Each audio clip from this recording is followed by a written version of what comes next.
오늘 말씀은 다말이라는 여인을 가지고 제가 말씀을 나누는데요.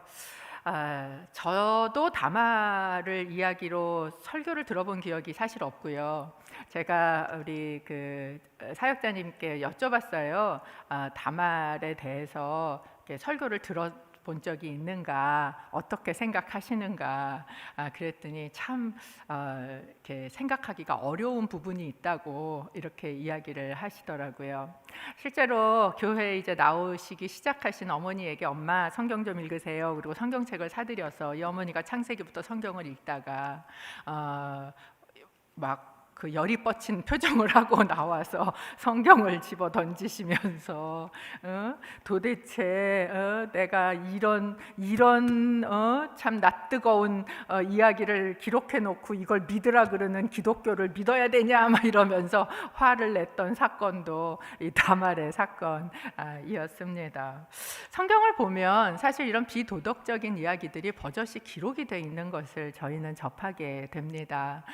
롯이 그 딸들하고 뭐 관계를 해서 뭐 자식을 낳았다 이런 것도 사실 참 읽으면 근데 뭐 그건 그래 뭐 이렇게 벌 받을 인간이라 그랬나 뭐 이렇게 생각할 수도 있는데 그 다음에 가면 이렇게 다말이라는 여인, 여러분이 성경을 아시면 다말이라는 여인은 두 번이나 결혼을 했었다가 남편이 죽고 그리고 또 그 시아버지와의 관계에서 자식을 낳았던 그런 여인이지 않습니까? 여러분 프로필이 이 정도 되면 그러면 그 여인에 대해서 우리는 어떻게 생각을 할까요? 야, 정말 창피한 삶을 산다라고 이야기하고 또 스스로도 그렇게 생각할 수 있지 않겠습니까? 이런 이야기들이 성경에 있다 보니까 사람들은 이 구약 이야기를 이렇게 어려운 거예요. 그러니까 이거 신화야 이렇게 하고 마치 신화적인 이야기로 취급을 하거나 아니면 예수님 오시기 전에 구약은 그러니까 악하지 신약만이 복음이야 이러면서 구약을 부정을 하거나 뭐 이런 태도를 하고 있습니다. 그런데 여러분 신약을 딱 펼치면 마태복음 1장에 열자마자 뭐가 등장합니까? 그들이 복음이라고 이야기하는 예수 그리스도의 족보를 구약에서부터 이야기하고 있지 않습니까? 결국 신약이 구약하고 이어지고 있다는 얘기를 하고 싶은 거예요. 거기다 펼치자마자 또 누가 등장해요? 다말이 등장한단 말이지요. 그러니까 이게 이렇게 부정하고 아니야라고 덮어놓을 수만도 없다라는 것이에요. 여러분 다말은요 유다의 며느리였습니다. 아까 이야기한 것처럼 또 유다는 야곱의 아들이었지요. 12명의 아들 중에 한 명입니다. 이 다말이 등장하는 그 성경이 바로 저희가 오늘 읽은 창세기 38장이에요. 근데 이 창세기 38장이 좀 독특합니다. 뭐가 독특하냐면 창세기 37장에 요셉이 형제들에 의해서 이집트에 팔려요. 창세기 39장에 보디발 집에서 일하다가 억울한 일을 당하는 요셉의 이야기가 이어집니다. 그러니까 37장하고 39장을 고스란히 이어붙이면 아주 매끄럽게 이야기가 전개되는데 굳이 그 37장하고 39장을 탁 잘라서 그 사이에다가 누구 이야기를? 유다와 다말의 이야기를 마치 일부러 끼워 넣은 것처럼 굉장히 부자연스럽게 그 안에 들어가 있는 것이 바로 창세기 38장입니다. 그렇다면 왜 굳이 이 요셉 이야기를 끊고 이 유다와 다말 이야기를 거기에다 끼워 넣어야만 했을까 하는 걸 먼저 우리가 이해하지 않으면 이 다말의 이야기가 이해가 잘 안 된다라는 거예요.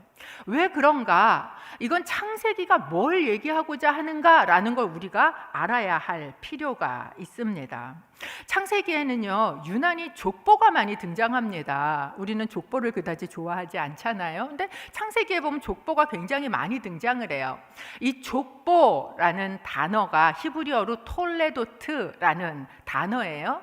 근데 창세기의 구조를 쭉 이렇게 보면 10번에 걸친 톨레도트라는 단어가 이 단락을 나눠주고 있어요. 그래서 창세기의 구조는 10개의 톨레도트, 족보로 이 구조가 나뉜다라고 볼 수 있습니다. 이걸 한눈에 여러분이 보실 수 있게 제가 하나를 준비를 해봤는데요. 보시면 창세기의 구조는 10개의 톨레도트, 이 톨레도트라는 단어는 족보 또는 세대, 계보, 제너레이션 뭐 이런 걸로 번역이 되어 있거든요. 창세기 1장 1절에서 2장 3절까지는 창조의 이야기를 쫙 다뤄요. 그러고 난 다음부터 하늘과 땅의 톨레도트, 내력은 이러하니라 라는 단어로 또 이게 번역이 돼 있는데, 그러면서 다시 인간의 창조 얘기를 하십니다. 인간 창조, 그의 타락, 그 속에 나타나는 하나님의 은혜를 이야기하세요. 그 뒤로 아담의 톨레도트가 나오는데, 결국 아담의 톨레도트는 뭐예요? 죄악의 톨레도트예요. 죄를 후손들이 지은. 그리고 결국은 거기에서 또 한 사람을 구원해, 노아라는 사람을 택하시는데, 그 노아 시대에 있었던 그 죄악, 그러니까 하나님께서 창조를 하시고 그에게 은혜를 주시고 기대를 하셨는데 계속해서 실패하고 있는 이야기들, 이 족보가 이야기를 하고 있는 것은 그것이지요. 그리고 또 노아의 아들들의 톨레도트가 나오는데, 연속 3번의 실패, 하나는 죄로 지어서 저주받는, 하나는 홍수, 하나는 바벨. 이 하나님의 죄와 심판의 이야기들이 이 족보와 같이 등장하고 있습니다. 그리고 난 다음에 노아의 아들 중에 또 한 사람 셈을 하나님이 택하시고, 셈 중에서도 또 한 사람 데라 안에 있는 아브라함을 택하시고, 그리고 그 다음에는 2계보로 나뉘는데 이스마엘이 있는데, 이스마엘과 대비해서 한 사람 택하신 이삭을, 또 하나는 에돔의 그 톨레도트에 비해서 또 택하신 한 사람 야곱을, 이렇게 하고 이 구조가 끝이 납니다. 재미있게도 창세기는요, 요셉의 톨레도트가 나오지 않아요. 우리가 보통 족장시대 그러면 아브라함과 이삭과 야곱과 요셉 이렇게 얘기하니까 요셉의 톨레도트가 나와야 되는데, 창세기는 야곱의 톨레도트에서 이것을 끝내고 있다라는 거예요. 지금 이 족보를 통해서 창세기가 우리에게 해주고 싶은 이야기는 무엇이냐면, 하나님이 창조하셨을 때 생육하고 번성하여 땅에 충만하라 명령하셨어요. 그런데 이렇게 명령하셨는데 죄를 지은 인간이 타락했단 말이죠. 그러자 앞에 얘기한 것처럼 하나님께서 은혜를 베푸시는데 어떻게 하시냐면 창세기 3장 15절입니다. 같이 한번 읽어보기를 원합니다. 창세기 3장 15절 시작. 내가 너와 여자 사이에 내 자손과 여자의 자손 사이에 증오심을 두리니 여자의 자손이 내 머리를 상하게 하고 너는 그의 발뒤꿈치를 상하게 할 것이다. 죄를 지은 첫 번에 나왔던 톨레도트지요. 하늘과 땅 창조 그 사이에는 모든 피조물의 톨레도트에서 나타났던 죄를 해결할 수 있는 은혜로 주셨던 복음이 바로 이 3장 15절이에요. 그래서 이 창세기 3장 15절을 원시복음 이라고 이야기를 합니다. 성경에 가장 먼저 등장한 복음이었어요. 그러면 여기에서 우리의 관심은 어디에 갑니까? 여자의 후손, 자손, 씨, 여기에 관심이 가는 거지요. 그래서 이 창세기는요, 계속해서 후손에 관심을 가집니다. 결국 뭐예요? 족보가 나타날 수밖에 없는 것이죠. 어느 후손이냐라는 거예요. 누가 여자의 후손이냐라는 것이에요. 그래서 창세기에 나오는 시리어스한 문제가 있다. 그러면 그건 뭐냐? 후손이 없는 여자예요. 이게 창세기에서 포커스온하고 있는, 이야기하고 싶은 바로 후손, 씨의 문제입니다. 즉 하나님께서 후손을 약속하셨는데 과연 그 약속은 성취가 될까? 라는 의문점을 가지고 이 창세기가 쭉 흘러가는 거예요. 흘러가다 맨 마지막에 누구의 톨레도트로 끝납니까? 야곱의 톨레도트로 끝나요. 하나님께서 출애굽기에 보면 자신을 뭐라고 설명하세요? 나는 아브라함의 하나님, 이삭의 하나님, 야곱의 하나님이야, 이렇게 이야기를 하신단 말이죠. 그러니까 이 야곱까지 하나님이 창세기에서 얘기하고 싶은 건 이 야곱과 야곱의 톨레도트, 자식으로 말미암는 12지파, 그 12지파의 그 12아들들로 구성이 된 하나님의 공동체, 하나님의 나라, 그 후손, 이것을 얘기하고 싶은 게 바로 창세기의 가장 큰 포인트다라는 걸 우리가 가지고 다말의 이야기를 볼 필요가 있습니다. 그래서요, 창세기가 끝날 때 49장에 보면 어떤 이야기가 나오냐면 야곱이요, 자식들을 12명을 다 축복합니다. 뭐예요? 하나님의 나라 안에 이 12명이 다 하나님의 나라를 구성한다는 걸 얘기하고 싶은 거예요. 그런데 이렇게 축복을 하는 그 49장을 쭉 읽어가다 보면 눈에 띄는 특징이 있어요. 그게 뭐냐면 다 한두 절로 착착착 넘어가려고 축복을 막 하는데 유난히 5절씩 길게 얘기한 지파가 있어요. 그게 누구예요? 하나가 요셉 지파고 하나가 유다 지파예요. 순서는 바뀌었죠. 순서대로 했으니까 유다 지파가 먼저 나오는데, 먼저 요셉 지파를 얘기하자면 요셉 지파는 49장 22절에서 26절까지 5절에 걸쳐서 축복을 합니다. 우리가 잘 아는 담장 너머로 뻗은 가지, 뭐 이런 얘기가 나오는 축복이죠. 그렇기 때문에 요셉 축복의 이야기를 가만히 읽어보면 풍성함에 대해서 축복하고 계세요. 네가 부여할 거다, 풍성할 거다, 강건할 거다, 강성해질 거다, 뭐 이런 축복이에요. 그 풍성함의 축복이 어디로 이어지냐 하면 나중에 이스라엘이 북과 남으로 나뉘었을 때 북이스라엘로 이어집니다. 북이스라엘이 남유다보다 훨씬 부유했어요. 그리고 요셉 지파는 나중에 북이스라엘의 대표 지파가 됩니다. 그런데 또 하나 유다 지파가 있어요. 유다 지파도 5개의 절이나 할애를 하고 있거든요. 49장 8절에서부터 12절까지 하고 있는데 유다 지파에게 하고 있는 축복은 조금 달라요. 49장 9절에서부터 10절을 한번 저희가 읽어볼까요? 함께 읽습니다. 시작. 유다는 사자 새끼다. 내 아들아, 내가 사냥한 먹이 위로 일어섰구나. 그가 웅크리니 사자 같으며 그가 암사자처럼 엎드리나 누가 감히 그를 일으켜 세우랴. 10절. 규가 유다에게서 떠나지 않고 통치자의 지팡이가 그의 발 사이에서 떠나지 않으리니 실로께서 오셔서 백성들이 그에게 복종할 때까지이다. 실로에서 오셔서 그에게 복종할 때까지이다. 지금 보다시피 요셉 지파에게 한 축복과 유다 지파에게 한 축복은 조금 결이 달라요. 유다 지파에게 한 축복의 내용은 뭡니까? 통치권이에요. 그 통치자의 규란 뭡니까? 왕이 들고 있는 지팡이 위에 있는 그 규가 그에게서 떠나지 않을 것이다 라고 이야기를 하는 겁니다. 그래서 유다 지파는 나중에 남유다의 대표가 되지 않습니까? 이름도 유다라는 이름을 써요. 그러는데 이 유다에게 주신 그 축복은 그를 통해서 나올 통치권자에 대한 축복입니다. 그리고 그 말씀이 나중에 이루어진 걸 요한계시록 5장 5절에서 이렇게 얘기를 해요. 보면 그러자 장로들 가운데 하나가 내게 말했습니다. 울지 마라. 유다 지파의 사자 다윗의 뿌리가 승리했으니 그 책과 그 7인을 열 것이다. 누구를 얘기합니까? 예수 그리스도. 유다 지파, 사자 새끼처럼 강한 그 유다 지파의 사자로 오시는 예수 그리스도 통치권을 이야기하고 있는 것이죠. 근데 이거를 이렇게 들으면 제 안에서는 이런 의문점이 들었어요. 뭐냐 하면 요셉이 굉장히 훌륭한데 왜 요셉을 통해서 예수 그리스도가 오지 않고 하필 유다지? 왜냐하면 여러분 이 유다의 이야기를 읽어보면 유다가요 그렇게 괜찮은 사람이 아니에요. 아주 실수투성이의 정말 어떻게 보면 굉장히 못난 인간의 모습을 구구절절히 다 가지고 있는 게 유다란 말이죠. 그게 38장에 등장하고 있는 유다의 모습입니다. 유다는 어떤 사람이었는지를 저희가 조금 살펴보면 다말의 이야기가 조금 더 쉬워질 수 있을 것 같아요. 유다를 조금 살펴봅시다. 38장 1절에서 2절 유다에 대한 이야기를 이렇게 하고 있어요. 같이 읽어보겠습니다. 그 즈음에 유다는 자기 형제들을 떠나 히라라고 하는 아둘람 사람에게로 갔습니다. 2절. 거기에서 유다는 가나안 사람 수아라는 사람의 딸을 만나 그녀를 아내로 맞아들이고 동침했습니다. 그 즈음에 라고 이야기를 하고 있는데 이 개역에 보면 그 후에 라고 이야기를 하고 있어요. 그게 뭡니까? 37장에서 누구를 팔았어요? 동생을 팔았어요. 그것도 그의 채색 옷을 벗기고 염소를 죽여서 염소 피를 발라서 아버지한테 거짓말을 하고 뭐 이제 형제들이 작당해서 동생을 하나 팔아먹은 인신매매로 팔아넘긴 거죠.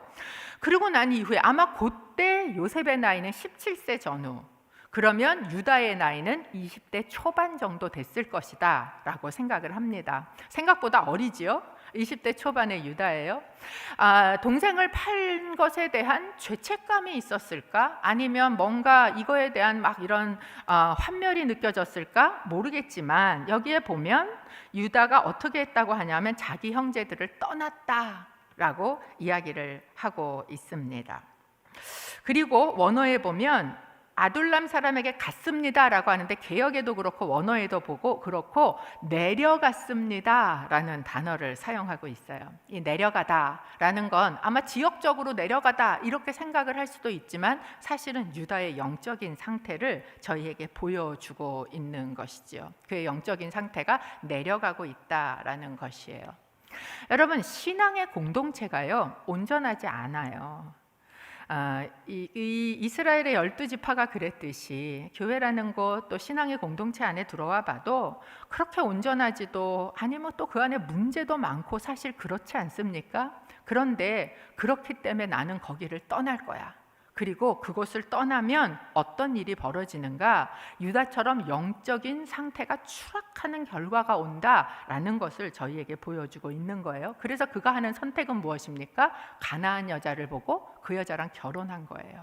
사실 가나안 여자랑 결혼하는 건 할아버지 아브라함도 금했고요, 아버지 이삭도 기뻐하지 않았던 사건입니다.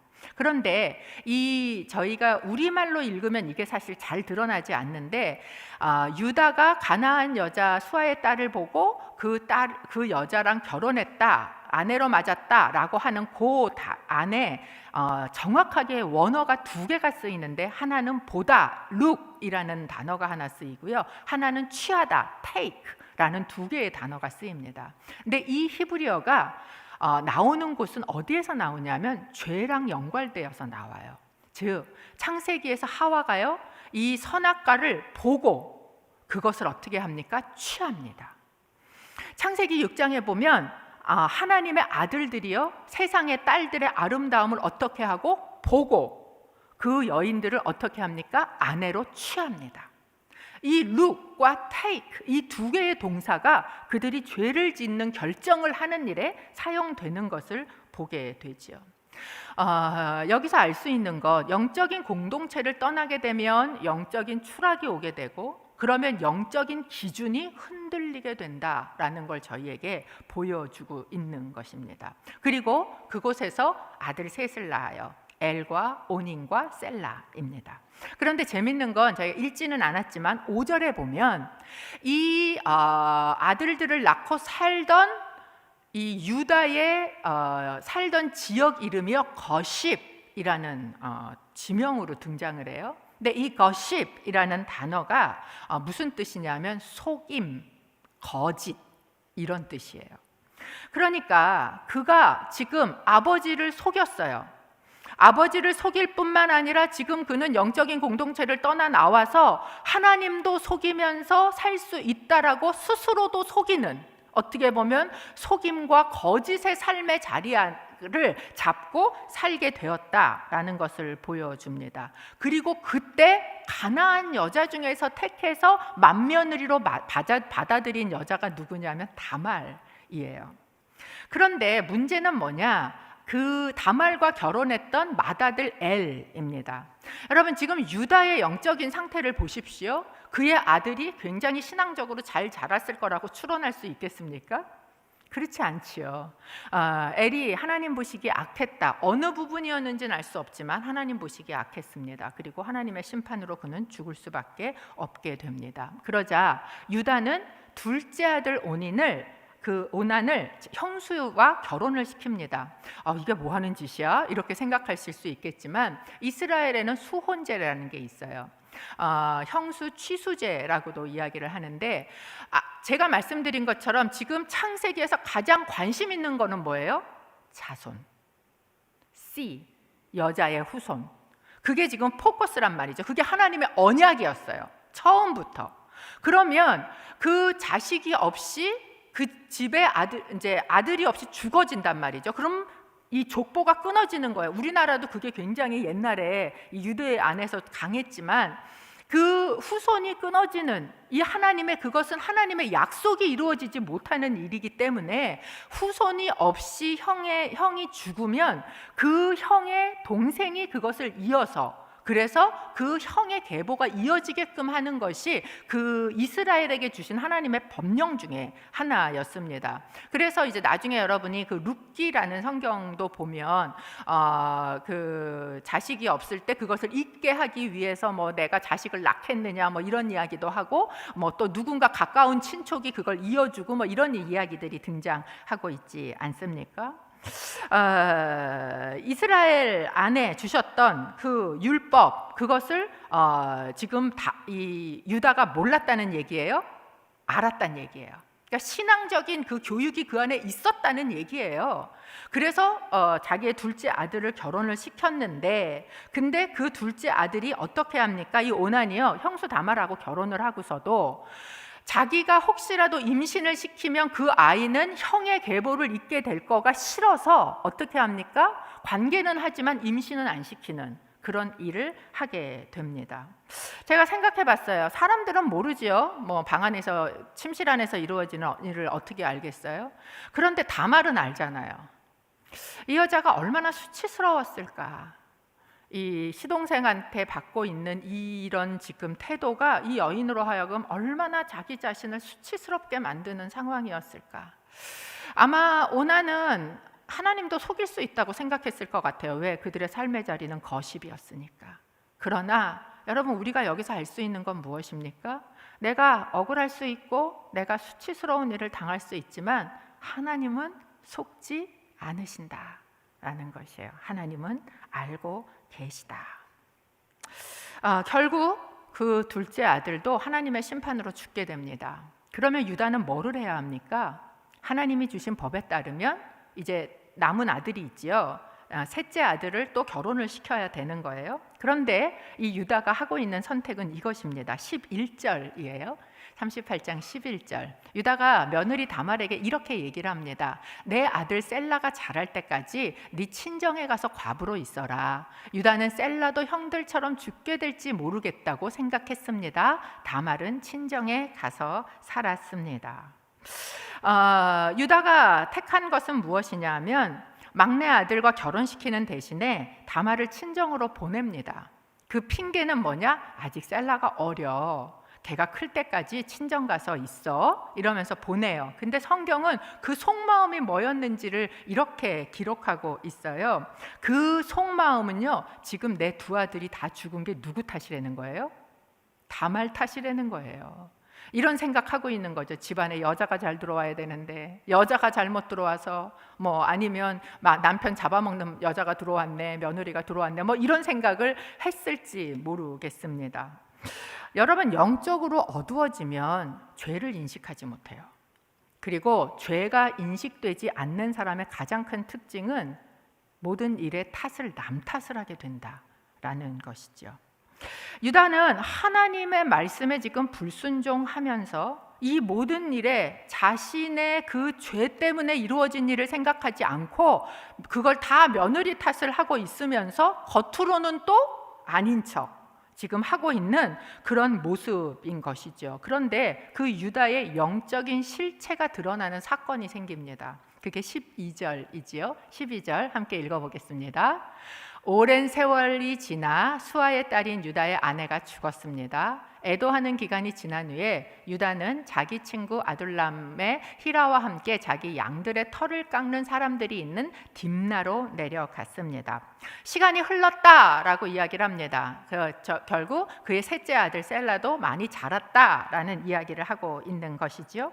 그런데 그는요, 이 상이 났는데도 불구하고 자기 며느리를 부르지 않아요. 그리고 자기 이 상을 다 치르고 나자 양털을 깎는 그 장소로 지금 되어 있는, 지금 양들을 키우고 있는 딥나로 내려갑니다. 그런데 그 딥나에 누가 있어요?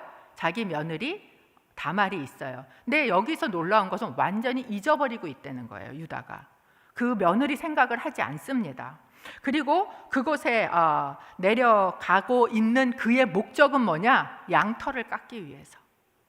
이 양털을, 이스라엘에게 양털을 깎는 건 굉장히 큰 축제입니다. 왜냐하면 마치 우리나라의 그 추수를 하는 것처럼, 뭐 과수를 다 하는 것처럼 그걸 하고 나면 그동안에 양을 키우느라고 고생했던 그 긴 시간의 고생이 한꺼번에 다 뭐로 되는 거예요?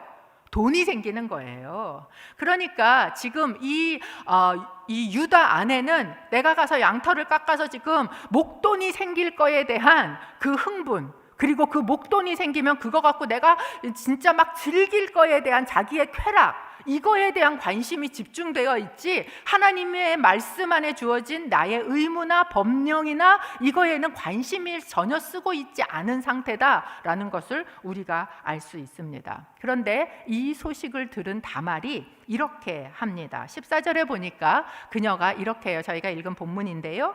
그녀는 과부 옷을 벗고 베일로 얼굴을 가려 변장을 하고는 딥나로 가는 길가에 있는 에나임 입구에 앉아 있었습니다. 셀라가 다 자랐는데도 자기를 셀라의 아내로 주지 않았기 때문입니다. 이 뒤에 이어지고 있는 사건을 대할 때 우리는요, 다말의 행위가 옳은가 그른가 헷갈려요. 정확히 알 수가 없어. 혼란스러워요. 그리고 이때 다말이 했던 이 행동을 지금의 잣대를 가지고 이거를 보기도 사실은 쉽지가 않아요. 그런데 여러분, 이 다말의 사건은요, 우리가 도덕적으로 보아야 되는 사건이 아니다라는 것을 저희에게 보여주고 있어요. 저희가 아까 말한 것처럼, 룻기에서 보는 것처럼, 만약에 형제가 없어요, 다 죽고, 나오미처럼 그러면 누가 그 대를 이어줘야 돼요? 가장 가까운 친족이 이어줘야 돼요. 어쩌면 그 책임은 유다에게 있을 수도 있는 것입니다. 당시에 결혼을 가족 안에서도 많이 치르고 있었던 근친 간의 결혼도 아무렇지도 않게 일어나던 시대이기 때문에 그랬을 수도 있지만, 이것은 이 창세기가 하나님께서 그 후손, 그 씨에 대해서 너무나 많은 관심을 가지고 나중에 어디까지, 예수 그리스도까지 이어가셔야 되기 때문에 그렇다라는 것이에요. 오늘 본문에 보면 다말이요, 이 일을 하기 전까지 뭐를 입고 있었어요? 과부 옷 입고 있었어요. 이 이야기는 이 긴 시간이 흘러가도록 다말은 수절을 하고 있었다, 정숙하게 살고 있었다라는 것을 저희에게 보여줍니다. 그 일이 있고 난 이후에도 그 여자는 다시 과부의 옷을 입습니다. 즉, 이 사건은 다말이 돈을 위해서도 아니고요, 자기의 쾌락을 위해서도 이 일을 한 게 아니에요. 오늘 성경은 너무나 분명히 뭐라고 얘기합니까? 셀라가 장성하였음에도 자기에게 그를 남편으로 주고지지 않기 때문에, 자기로 하여금 그 후손을 이을 수 있게 하고 있지 않기 때문에 이 일을 했다라고 성경은 이야기를 하고 있습니다. 여러분, 성경에서 등장하는 가장 최하 빈곤층, 아무 법적 능력이 없는 그런 인간을 들으려면 그것은 과부입니다. 그래서 성경은 끊임없이 과부를 돌보라 라고 이야기를 합니다. 성경에 나오는 여인들은, 그 시대의 여인들은요, 아버지 밑에 있다, 남편 밑에 있다, 아들 밑으로 가는, 사실 우리 벌써 한 100년? 200년 전만 해도 이 대한민국 그렇지 않았습니까? 하물며 이 몇천 년 전에 고대 근동이 사회가 그랬다라는 거예요. 그렇기 때문에 과부가 된 여자들은요, 할 수 있는 게 뭐밖에 없냐? 기다리는 것밖에 없어요. 마치 불의한 재판관을 찾아갔던 그 여인처럼 자기가 할 수 있는 게 아무것도 없는 거예요. 그런데 이 여인이요, 마치 불의한 재판관 앞으로 나간 과부처럼 뭐 합니까? 일어서는 거예요. 그리로 나가고 있는 다말의 모습을 보여줍니다. 그것은 하나님의 약속, 그 언약 안에 내게 주어진 그 사명, 그걸 성취하겠다라는 열심. 제가 오늘 찬양을 보면서 주의 언약 안에서, 주의 임재 안에서 그 영광을 위해서 내가 살리라, 이것 때문에 저 찬양을 골랐구나, 우리가 잘 모르는 찬송인데도 근데 말씀하고 얼마나 잘 맞는지 제가 너무 부르면서도 막 그 감사한 마음이었어요. 이 다말이 그곳에 나가서 창녀로 유혹을 했다, 이런 얘기가 없어요. 뭐 창녀처럼 하려고 했는지는 정확히 모르겠습니다만 하여간 그곳에 이렇게 가리고 앉았어요. 그러자 38장 16절에 유다가 이렇게 합니다. 38장 16절이에요. 유다가 길에서 벗어나 다말에게 다가가서 내가 너의 침소에 들어가야겠다 라고 말했습니다. 그는 그녀가 자기 며느리인 줄을 몰랐습니다. 다말이 물었습니다. 제게 들어오시는 대가로 제게 무엇을 주시겠습니까?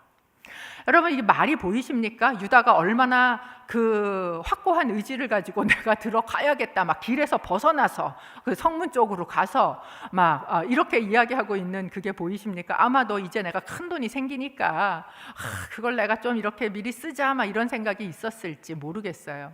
근데 이런 의문이 듭니다. 아니 어떻게 그래도 며느리를 못 알아보냐, 이런 생각이 들지 않습니까? 이스라엘에게 아까 얘기한 것처럼 이 양털을 깎는 것은 굉장히 큰 축제입니다. 그리고 그때는 어딜 가나 공짜 포도주를 막 마시는 때예요. 막 술 먹고 막 즐기고 약간 이러는 그 분위기가 그 당시엔 있었습니다. 술이 이미 취했는지 뭐 아니면 이제 막 흥분해서 큰 돈이 생길 걸 생각하니까 막 너무 흥분을 한 나머지 이게 막 눈에도 보이지 않았는지 그건 정확히 모르겠지만, 그가요 이 여인을 뭘로 생각했다는 거예요? 길거리에 앉은 창녀로 생각했다는 거예요. 당시 길거리에 앉은 창녀, 즉 아스타롯을 섬기는 가나안 신을 섬기는 신전에 많은 공창들이 있었어요. 그리고 그런 공창들 중에 한 명이 길거리에 앉아 있다고 생각을 한 겁니다. 이게 이 유다의 지금 영적인 상태를 보여주고 있는 거예요. 한쪽으로는 하나님의 말씀도 알고 그것도 조금 지키려고 노력하는 것처럼 보이지만 온전하지 않고, 그렇지만 한쪽으로는 가나안 신전에 그런 우상 숭배를 하는 그런 창녀라도 사서 내 머를 취하고 싶은, 쾌락을 채우고 싶은 그런 유다의 영적 상태가 지금 보이고 있는 거죠. 거기다 더 나아가서 며느리는 그렇게 오랫동안 수절하라 그래 놓고 자기는 잠시의 공백도 용납하지 않는 이 이기적인 유다의 모습을 또한 보게 되는 거죠. 그는 결국 염소를 화대로 주기로 합니다. 그리고 그 염소를 주기까지 담보물로 자기의 도장과 끈과 지팡이를 맡기고 그날 관계를 가지게 되지요. 그런데 여러분, 이 아까 영적으로 무감각해지면, 공동체를 떠나 영적으로 무감각해지면 기준이 흔들리게 되고, 그리고 자기의 죄를 깨닫지 못하게 되면서 더불어 자기의 깨닫지 못하면 남을 탓한다고 얘기했죠. 그게 더 나아가면 위선이 됩니다. 이 유다의 삶이 위선적이었다는 게 어디에서 드러나는가? 자기 그 친구를 보내서 나중에 염소를 보내주려고 하는데 못 찾아요. 없대는 거예요. 거기는 그런 창녀가. 그러니까 뭐라고 얘기하냐면, 야, 덮자. 왜? 사람들이 알까 봐. 수치스러우니까, 창피하니까 자기의 그것을 덮어버리는 거예요. 그런데 그에게 들려온 소리가 있었어요. 뭐냐 하면 자기 며느리가 임신했다라는 얘기예요. 그러자 이 유다가요 불같이 화를 냅니다. 그러면서 이렇게 이야기를 해요. 38장 24절입니다. 함께 읽어볼까요? 시작.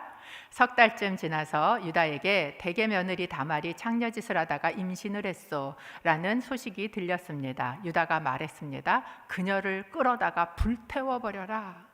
지금 막 화가 머리끝까지 치밀어 오른 유다가요 뭐라고 얘기합니까? 당장 내 며느리 끌어다가 불태우라는 거예요. 근데 당시 이스라엘의 그 율례를 보면 간음한 여자는 어떻게 죽입니까? 돌로 쳐 죽입니다. 그런데 왜 불태우라 그랬을까요? 레위기 21장 9절에 보면, 제가 이제 너무 사실 본문이 많아갖고 제가 오늘 읽지는 않은데, 레위기 21장 9절에 보면 간음한 여자 중에서 불태우는 여자가 있어요. 누군지 아십니까? 제사장의 딸이에요. 제사장의 딸들에게는 더 높은 기준을 적용하기 때문에 제사장의 딸은 만약에 간음을 하게 되면 돌로 쳐 죽이는 게 아니라 불로 태워 죽이라고 이야기를 하고 있습니다. 지금 유다가 사실 자기 자신에게 죄는 그렇게 관대하면서 지금 자기 며느리의 죄 앞에서 어떻게 하고 있어요? 그 더 높은 기준, 그 제사장의 기준을 거기에다가 나타내고 지금 적용하면서 비난하고 있다라는 것을 저희가 보게 됩니다.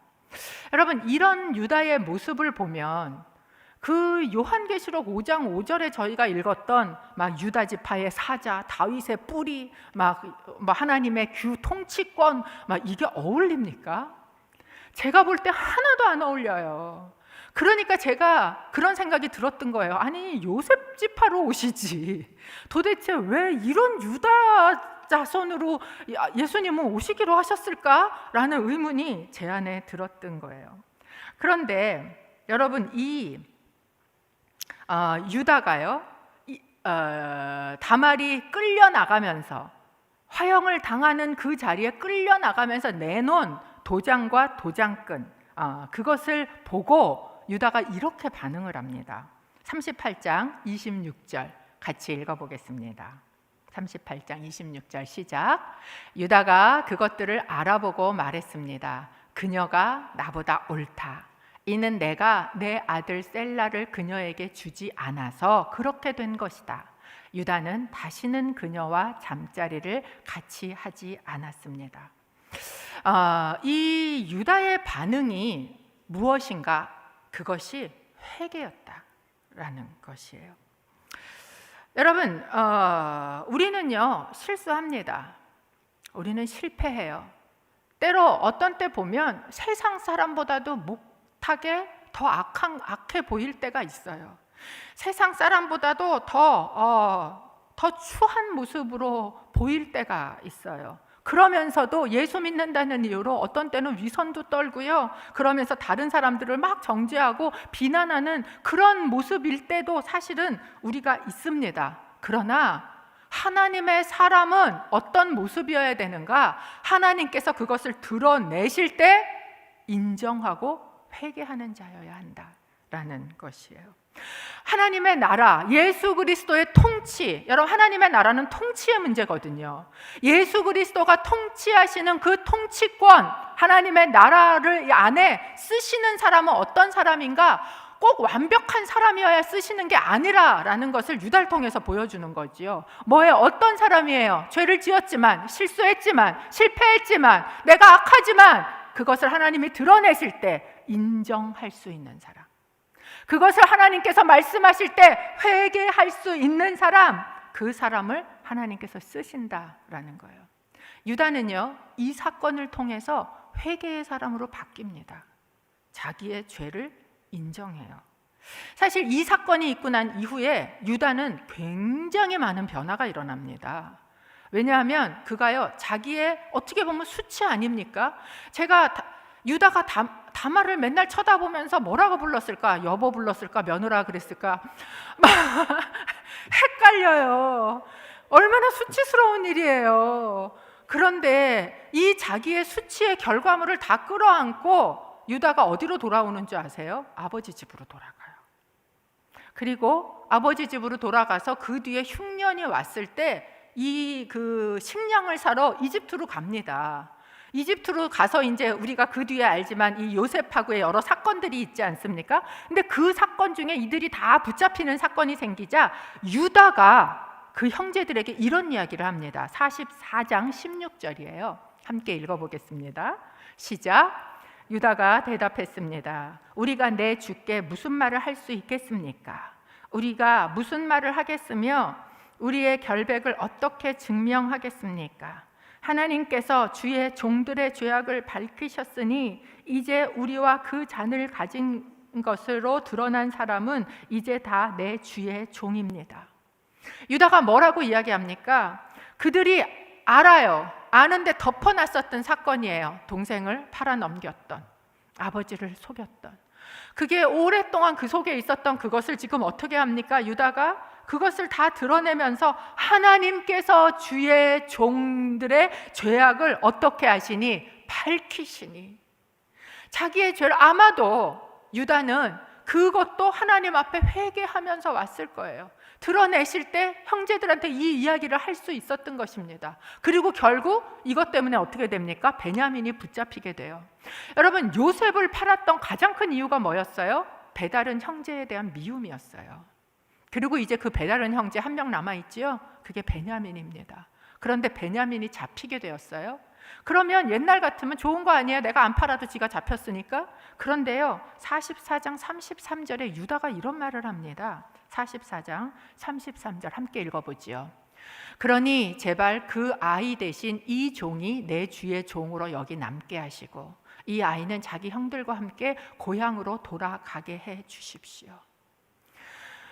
유다가 괜찮은 사람이어서가 아니에요. 완벽한 사람이 아니에요. 그러나 그가 회개했을 때 그의 성품이 바뀌게 되는 거죠. 어떻게? 용서로. 어떻게?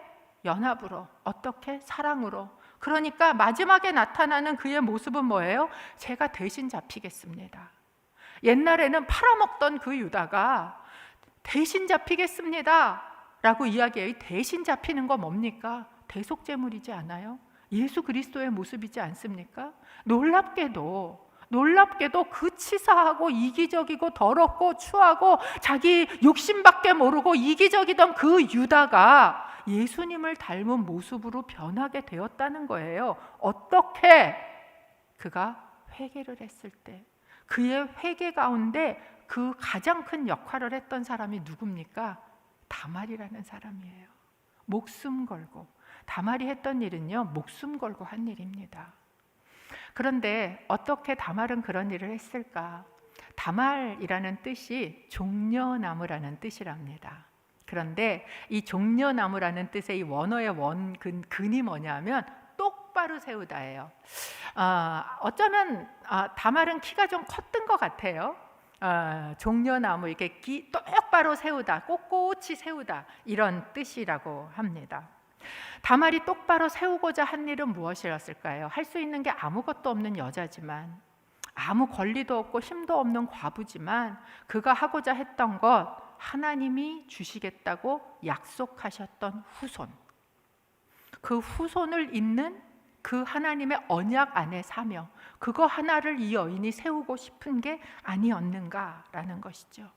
그 여인의 움직임은 우리가 도덕적으로 볼 땐 이해할 수 없는 행동이지만, 그러나 그 후손에 대한, 창세기 전체가 흘러가면서 관심을 가지고 보고 있는 후손에 대한 이 여인의 사명과 그것을 위해서 내가 할 수 있는 최선, 아마 그 여자는 자기가 할 수 있는 최선이 그거였을 거예요. 선택하는 거죠. 가만히 집에서 기다리든 벗고 나가서 뭔가를 하든, 이것 중에 이 여자가 할 수 있던 최선을 하고, 어떻게 보면 지금 보면 가장 수치스러운 일이지 않습니까? 그런데요, 이 수치스러운 일이 그 여인에게 가장 영광스러운 사건이 되었다라는 것을 아십니까? 다말은 이 일을 통해서 임신을 했어요. 그리고 쌍둥이를 낳습니다. 쌍둥이 누구예요? 둘을 낳는데 이 쌍둥이 중에 한 명인 베레스를 통해서 유다의 가문이 이어집니다. 그리고 그 이야기는 마태복음 처음에 등장을 해요. 저희가 한번 읽어보겠습니다. 마태복음 1장 3절에서부터 6절 말씀까지입니다. 함께 읽어봅니다. 시작. 유다는 다말에게서 베라와 세라를 낳고, 베레스는 헤스론을 낳고, 헤스론은 람을 낳고, 람은 아미나답을 낳고, 아미나답은 나손을 낳고, 나손은 살몬을 낳고, 살몬은 라합에게서 보아스를 낳고, 보아스는 루색에서 오벳을 낳고, 오벳은 이새를 낳고, 이새는 다윗 왕을 낳았습니다. 다말에게 있었던 이 수치스러운 사건은 누구를 통해서? 베레스를 통해서 다윗 왕의 가문으로, 더 마태복음에서 얘기하고 싶은 건 뭐예요? 메시아이신 예수 그리스도에게까지 그 후손으로 이어지게 했다라는 것을 저희에게 보여주고 있는 것입니다. 근데 재밌는 건 다말이 낳은 두 아이 중에 첫 아이가 세라예요. 그 둘째가 베레스입니다. 근데 우리 이제 마태복음에는 이 순서를 바꿔서, 왜 베레스에게서 이어지니까 순서를 바꿔서 기록하고 있는데, 왜 둘째일까? 왜 둘째일까? 여러분, 성경에 보면 유난히 둘째에 대한 하나님의 편애가 등장을 합니다. 그런데 그것은 무엇을 얘기하고자 하는 거냐면, 자격이 없는데 주시는 하나님의 은혜를 얘기하고 싶은 거예요. 다말과 이 유다의 사건 또한 마찬가지예요. 이 사건이 뭘로 끝납니까? 정말 자격이 없는데 주어지는 그 하나님의 은혜로 끝나는 거예요. 마치 자격이 있는 것처럼 생각했던 그 유다가 아니라 그 다말이라는 정말 이방 여인을 통해서 이 사람조차도 바뀌어서, 그래서 하나님의 그 안에 들어가는, 그 하나님의 통치권 안으로 들어가는, 하나님의 나라로 들어가는 이 은혜, 이것은 여전히 오늘도 우리의 삶에 실수투성이요, 엉망진창이요, 어떻게도 해결이 안 될 것 같은 수치스러운 우리의 삶 가운데 하나님의 약속을 이루어 가시는 신실한 은혜를 보여주는 사건이다라는 것을 저희가 알 수 있습니다. 놀랍게도요, 다말은 그 이후에 이스라엘에서 뭐가 되냐 하면 축복의 대명사가 됩니다. 그래서요, 룻기에 보시면 룻기 맨 마지막에 이제 룻이 아기를 낳고, 그리고 나오미가 그 아기를 다 끌어안잖아요. 여기 한 것처럼 오벳을 낳습니다. 다 끌어안아요, 나오미가. 그러자 사람들이 다 나오미를 축복하면서 뭐라 그럽니까? 다말처럼 되기를 원한다, 이렇게 축복을 합니다. 이 여인에게는 가장 수치스러운 사건이었을 수 있어요. 그러나 그 수치스러운 사건이 축복의 아이콘, 가장 영광스러운 모습으로 바뀌게 된다라는 것이죠. 저는 이 다말의 이야기가 오늘 우리에게 주시는 것은 무엇일까? 사실 오늘 이제 대통령 선거가 있는 날입니다. 이번에 대통령 선거를 이렇게 위해서 계속 기도하고 그러면서 우리 안에 참 어려움 중에 하나는 뭐냐 하면, 참 사람이 없구나, 하나님께서도 쓰시고자 해도 사람이 없는 게 참 힘드시겠다, 이런 마음과 더불어서 도대체 어떻게 해야 하는가, 뭐 이런 마음도 우리 안에 들어갑니다. 그런데 그 가운데에서 하나님께서 유다도 바꾸시는구나, 바꾸어서 쓰시는구나. 뭐만 있으면, 다말처럼 할 수 있는 무언가를 하나님 앞에 행하는 여인들이 있으면, 저는 이 자리가 그런 자리가 되기를 간절히 원합니다. 하나님의 언약을 신뢰하고 내가 할 수 있는 것, 그냥 가만히 앉아 있는 것, 그거를 택하는 게 아니라 내가 할 수 있는 안에서 나의 그 연약함을 놓고 일어서서 정말 하나님 안에 무언가를 하려고 할 때 하나님께서 일하시겠구나. 혹시 여러분 중에 투표 안 하신 분 있으면 바로 이 옆에 동사무소에서도 투표합니다. 꼭 투표하게 되시기를 바라고요. 온라인으로 예배하시는 분들도 오늘 꼭 투표를 하게 되시기를 바랍니다. 투표를 할 뿐만 아니라 우리는 그걸 들고 기도해야 된다라고 생각합니다. 왜냐하면 여러분, 하나님께서 바꾸실 수 있기 때문에 그래요. 탐욕과 우리의 반역과 우리의 불의와 정말 이 유다의 정말 한심한 그 모습, 그 모습이요, 그대로 이어지는 자녀들이 되면 하나님이 쓸 수 있는 사람이 없어요. 그런데 그것을 회개하고, 그리고 그 회개 위에 자식이 주어질 때, 그때 누가 오십니까? 왕권, 예수 그리스도, 하나님의 나라가 이 가운데 임한다라는 거예요. 이 회개의 열매가 우리 자녀 세대 가운데 있게 되기를 간절히 소원합니다. 이 시간에 저희가 같이 기도하는 시간을 좀 가지기를 원하는데, 첫 번째, 하나님 앞에 회개의 기도를 하기를 원합니다. 여러분, 우리가 유다를 바라보며 세상에 저렇게 한심하다니 이렇게 얘기할 수 있습니까? 여러분, 그 유다의 탐욕이, 하나님의 말씀에 대한 무시함이, 그의 불의함이, 그것이 결국은 그 자녀 세대로 이어진 것처럼, 아버지 하나님, 우리의 그 악한 모습이 우리 자녀 세대에게 이어지면 하나님께서 쓰시고 싶어도 쓰실 사람이 나오지 못하지 않겠습니까? 하나님, 회개하며 정말 우리의 후손에, 그 후손에 다윗이 온 것처럼, 그 후손에 예수 그리스도가 오신 것처럼 우리의 자녀들이 하나님의 나라를 오게 하는 그런 하나님의 사람으로 세워지기를 원하고, 특별히 대통령 선거 가운데 하나님, 우리가 회개하며 기도할 때, 그때 이 나라 가운데 하나님의 사람 세워지는 은혜가 있게 하시기를 간절히 기도합니다. 우리 투표를 위해서 기도할 때 먼저 하나님, 우리의 죄를 회개하며 하나님 앞에 엎드립니다.